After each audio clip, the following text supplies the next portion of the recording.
লাইফে যদি সফল হতে চান, সফলতার শিখরে পৌঁছাতে চান, তাহলে ৩টি কাজের মাধ্যমে আপনি লাইফে সাকসেস হতে পারবেন। নাম্বার 1 হচ্ছে বাবা মায়ের থেকে সবসময় দোয়া নিবেন। মায়ের থেকে বিশেষ করে সবসময় আপনি দোয়া নিবেন।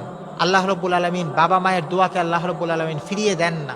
দ্বিতীয় হচ্ছে অধ্যবসায়, বেশি বেশি স্টাডি করবেন। হযরত আলী বলেন, জ্ঞান অর্জনের জন্য যদি তোমরা প্রয়োজন হয় সুদূর চীন দেশে যাও। তো এজন্য জ্ঞান অর্জন করার চেষ্টা করব।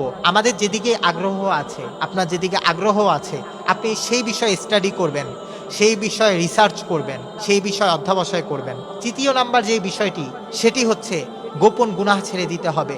অনেকেই আছে যে গোপন গুনাহের মধ্যে লিপ্ত থাকে। যারা গোপন গুনাহের মধ্যে লিপ্ত থাকে তাদের প্রতি আল্লাহ রাব্বুল আলামিনের রহমত থাকে না, যার ফলে তারা লাইফে কখনো সাকসেস হতে পারে না। এজন্য গোপন গুনাহ ছেড়ে দিতে হবে এবং গোপন ইবাদতের আমলের অভ্যাস তৈরি করা লাগবে। যেমন আপনি তাহাজ্জুদের নামাজ পড়তে পারেন, গোপনভাবে আপনি তাসবির আমল করতে পারেন, সদাকার আমল করতে পারেন।